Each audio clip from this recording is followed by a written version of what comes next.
Hi, this is Mark Cherry, creator and executive producer of Desperate Housewives.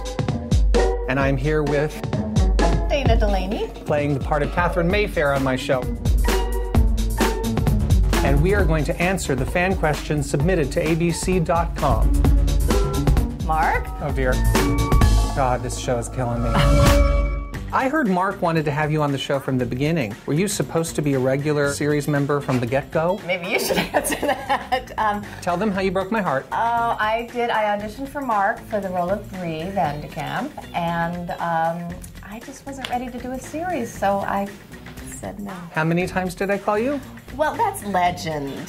3 times. I called her 3 times. We offered her 3 times.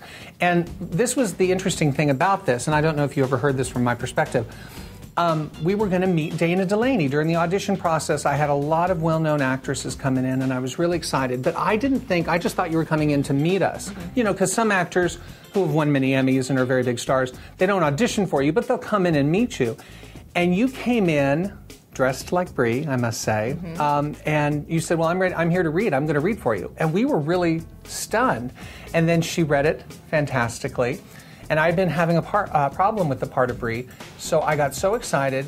And then when we offered you the part and you turned it down, I went, well, is she just screwing with our minds? She didn't have to audition, but she did. So what kind of sicko is this Dana Delaney chick? So that was... She's perfect for the part. Yeah, so she came and made me want her, and now she's turning it down. No, I'm going to get her. And so that started like a years-long quest of me obsessing over Dana Delaney. So I finally got her. Let's say that in an upcoming script, you have to have an affair with a resident of Wisteria Lane. Who would it be? Bree. Bree. We've discussed it. We're ready. Okay. We're madly in love with each other. Sometimes I don't want to know things going on in my show, so this is why this is sometimes uncomfortable. What other disastrous events like the supermarket hostage, tornado, and fire are planned for upcoming seasons? I pretty much have run out of big group disaster situations. I think the fans are catching on to me a little. I have something unique planned next year, an episode where we go back in time and see Desperate Housewives, you know, like it was in the first season. And we'll take that walk down Wisteria Lane sometime when it sleeps. I'm gone. Well, unless we go back even earlier to when Catherine was still there. We could do that. Yeah. If you could be any other character on the show, who would it be? I like Edie. I like her clothes. I'd like to wear some of those hooker shoes. I think that would be really fun. You know? Or at least have an excuse to wear them. Yeah, I'd like to wear the hooker shoes. As opposed to in real life where it's really just shocking to all of us. What are the hardest emotions to shoot? Fights, crying scenes, disasters, etc. The hardest emotion to get actors to do properly is rage. Because some actors, they get a little too actory. Oh! And it can be just, you know, a little hard to watch, you know. And I think that's probably true of the emotion rage in real life, too. The easiest emotions, I think, to shoot are just kind of bitchy quips. Yeah, it's true. My cast is really good at that. Yeah, it's weird, isn't it? Yeah. What type of scene is the most challenging for you? Is it being ruthless or being vulnerable? I think being vulnerable is much harder to do, because ruthless, you're going after something. Vulnerable, you have to reveal something. And so you have to, that's personal. So you have to reveal something personal. Although, of course, I kind of like that, too.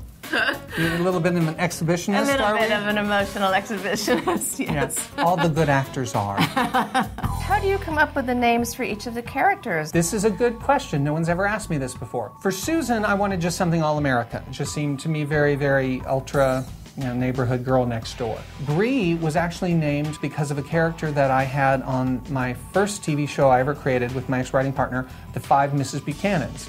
And Charlotte Ross played the character of Bree. And when I was writing the part of Bree, I thought, Charlotte would be so good on this. And I think she was still on NYPD Blue at the time, and that's why I couldn't have her come and audition for it.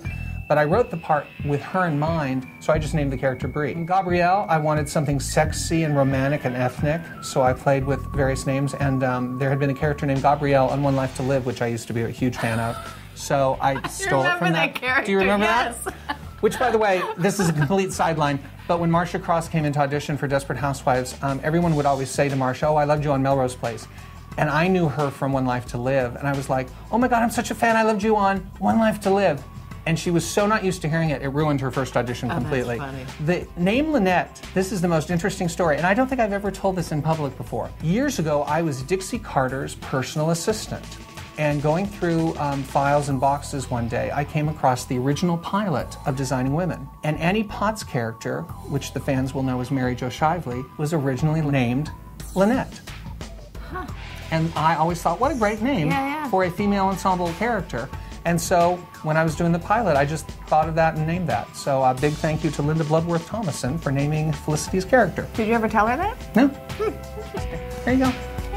Trivia. Who do you think has the best wardrobe of all the lady cast members? Brie has great outfits because she's a successful businesswoman. Yeah, the more money the character makes, the more fun my actresses have. Yeah, so I'd say right now it's between Brie and Edie just because she gets to wear the hooker clothes. It's always with the hooker clothes with you. What was it about Dana Delaney's audition that made you feel she truly nailed the role? This is actually a very easy question to answer. Dana was funny in the subtlest of ways, which is exactly how I saw the character. So many women were coming in and doing just this very overt kind of prim and proper thing. And Dana exhibited the same kind of passive-aggressive attitude I find in my mother. Yes, which I understand completely with my mother. Thank you so much. This was Mark Cherry. Dana Delaney. Here answering your questions. Happy to do it for abc.com. See our next all-new Desperate Housewives on March 8th, 9 o'clock, 8 o'clock Central.